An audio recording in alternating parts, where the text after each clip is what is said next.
What's going on, YouTube? The Last Musketeer here. Excited to bring you part 4 of the Neural Cloud free-to-play Is It Worth It series. Now, as you see here, I just cleared Cyclops' endless exploration of floor 200, so I'm halfway there. It does ramp up quite a bit in difficulty, so getting to that point at this early on was pretty nice, I'd say, and they always give you really good rewards. You get a bunch of advanced searches. I don't know if it's one per floor that you clear, but I usually do them in groups of 5 so that I have to do less running overall because they are kind of long. So if you did them one at a time, it would probably be much more of a hassle going through. But like I said, if you just do stages of 5 like I do, you get to skip all the other floors and get the rewards. So it's just a really nice detail to that part of the game. But we're doing 10 summons on the advanced search. I know that's not the best thing because generally you're going to want to do it on limited summons as a free-to-play so that you can guarantee a specific hero that you want. But I'm about 86% of the collection done, so I really want to just try and collect all the ones that are already out because I feel like, you know, if I can get that 100% collection, that'd be really cool, and then I can start trying to build, you know, every hero and see what teams work together. But we pulled Banksy, and Banksy is a support hero that I really actually like because I think she has a nice bit of survivability that she adds to the team. Her normal attacks make it to where she puts a 10% decrease to the hit rate and dodge rate of the enemy that she marks. So essentially it could be really good for bosses, especially ones that have like evasion rating, so it makes it a little easier to deal with them. As you level it up, it gets a lot better. But her second ability is really nice as well for getting that passive from her normal attacks on everybody. So it'll take an unmarked enemy unit, basically one that doesn't have the graffiti mark on them, and then it'll take the tile beneath them, flip it over, and all the neighboring tiles, turn them to stained tiles, and over 5 seconds deals damage for 200% of physical. But that's basically at level 1, so that goes up over time. But any enemy that walks through the tiles after those stained tiles will then have the graffiti mark on them, so it spreads the passive overall. So anything that tries to attack her is going to have less of a chance to hit her, which is really, really nice. Her ultimate explodes all the graffiti marks and stuff on everybody, doing AoE damage. So she has a chance to, when leveled up high, probably do a lot of damage, as well as have that nice little utility that can help to keep your team alive. But here on the Enigma chapter, I beat stage 15 and I unlocked Black Hole. And what Black Hole is basically like a tower clear mode where there's seems to be 150 floors, I believe, based on what the rankings look like. Most people are, the high level people are at 150.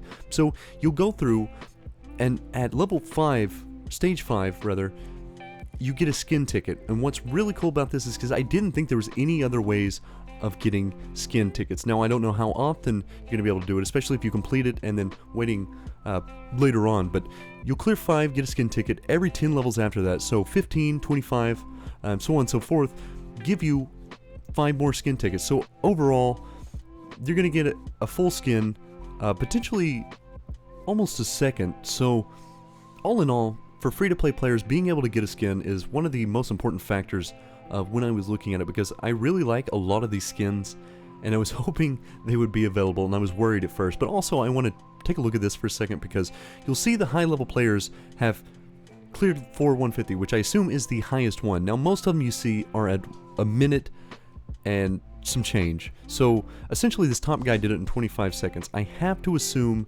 that's a mod count, especially because later on I check it again and it's no longer there, but the second place person is still there. So I'm just assuming there is a way for people to mod this, though it probably is cracked down on pretty quickly in certain cases. Maybe through regular stages they don't notice as much, but either way, hopefully, you know, they've got a pretty good anti-cheat system going forward.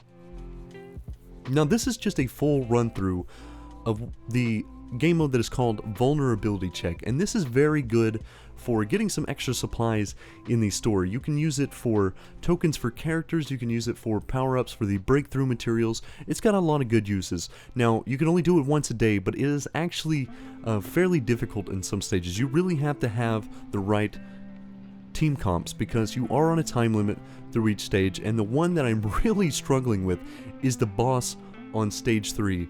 Now, I don't know how many stages there are altogether, and the other stages before that really weren't that hard, It's just this boss for some reason takes so much damage.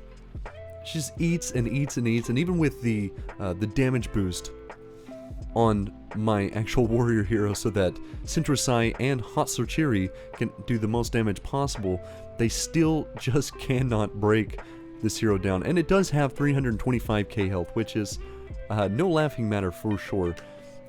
I guess overall they just want me to be extremely strong at this point, so I may have to go back and clear some of the others. But as you see here, I did 69k damage. Raven tanked 71k just from her shield ability alone, so I really have to do some experimenting and figure out a way around that, because there might be a way where I can make her a little less effective. I also want to say just real quick, I apologize if there's background noise since my filter doesn't work through this currently. You may hear my dog playing in the background, you may hear a cat running through at times. I do apologize, but hopefully, you know, I can get that filter fixed soon. Maybe they'll do an update and it'll stop popping when I'm trying to do commentary. So right now this is just the pure microphone with nothing else on it.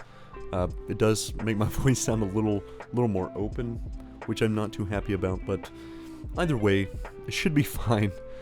So just know that if you do hear some weird noises, that is coming from the animals behind me. But here we're just working up some more heroes. I do another advanced search, and like I said, my luck hasn't been bad as of late, but it hasn't been the greatest. Like the first couple weeks that I went through the game, I actually probably only hit the pity once. At this point I'm starting to hit it a lot more, and I could be saving. I should be saving.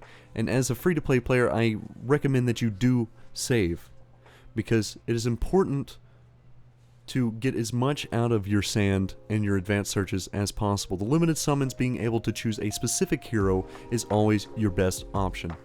But I take Sintrasai to the next level. I really like how her kit is. I know she doesn't have the greatest damage, but she has really good burst potential, especially when she's high ranking. I bet she can hit really, really hard, so I want to get to the point where I can try her out like that. It's just that my main focus now is that I really need to work up the whole team instead of going individually, so I'm spreading them out across the rest of my heroes and hoping that, you know, I can get a pretty decent squad going. And I think by the end of it I do, because I made a lot of progress. I think at the start of this I was maybe around 18k total power, and you'll see at the end what my total power is around.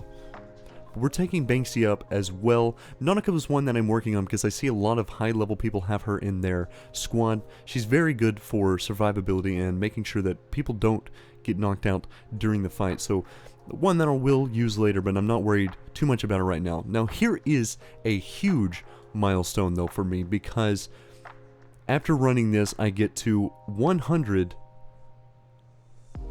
of Hatsuchiri's pieces for her neural expansion. So now I have my first 5-star hero.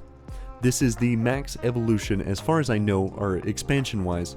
I still have a lot of improvements I can make as far as the breakthrough and the level cap of her, but you know, we're getting to a really solid milestone. Also, getting to unlock that avatar is really nice as well. And not only that, I went and finished all the missions for the Persicaria expansion project. So basically every new player gets this, and it gives you an instant 5-star hero in Persicaria. So it'll give you every neural expansion you need, and as you'll see here, I'll be leveling her all the way up. This is for free for every new player. It's got so many great rewards, and you get to start out with a 5-star medic as soon as you can get this done. And honestly, I was on 6 for a while just because I hadn't done her full intimacy level to 6, and then going and doing the neural fragment missions for her to unlock it to 6. That's all you had to do, and then after that everything else was like clearing certain things. But once I got that first one done, I completed that style of stage, and then 7, 8, 9, and 10 were all already completed from stuff I had done after that. But so it was really easy. I honestly didn't notice what half of it I had to do just from playing through regularly and trying to get improvements to other heroes. I unlocked her as a 5-star. I also neural expansioned Banksy as well up to 3 stars with a 4th hollow star. So that's the first upgrade for her. It'll be nice going forward. anything I can do to level up my main core, and that is my main core right now. Hatsachiri, Sinterisai, Banksy, Florence, and Croak. Croak being my tank. But the thing is, though I have a 5-star Persicaria, I'm using Florence still currently because with her special ability put on Hatsachiri, Hatsachiri absolutely nukes and has so much survivability. So right now it's, for the damage wise, the best option for me. Now if I wanted more survivability, I'd throw in Persicaria instead. But this is just, for me, the best way to do it, because Hatsachiri is very hard to kill. It takes a lot to really get her down. But as you see, I did use the ability there, and so if you look at the top left corner, Hatsachiri has done over 110k in this fight. Without that boost from Florence, probably would have been more around 80 to 90k. So getting to almost 115k just from that ability helping me just shows how good Florence can really be for your damage dealers. Now, this is another big milestone as I complete 400 meters on the Rossum Endless Exploration, which is the highest it can actually go. So I fully completed Rossum, basically. There may be things that I don't know about, but everything as far as story-wise that I can access right now is done. But I also go in and finish the event, and these are the rewards you get from them. Some really, really nice stuff, and plus that moving avatar is really cool. So we'll also go into Cyclops, do another 50 meters on that, and then the next one recommends 32,000 on the power scaling. So I have no idea how hard it's going to be trying to go into like the Paredes version of Endless Exploration. It's probably going to get extremely, extremely rough. Now here I take Croak up to 4 full stars, so she's got the moving banner now, which I always love that they add new artwork and also the live 2D versions because they're really, really nice. It's a nice addition to the game overall. But this is an overview of what I stopped at as far as strength, guys. I did a lot of improvements, and even though I was focusing on the rest of my squad as opposed to solely focusing on Hatsachiri this week, I still got her up from 6,200 to over 8k. This hero is very, very strong, and she's going to be even better now, and I can't wait to use her going forward because she had such a big boost by the end of this.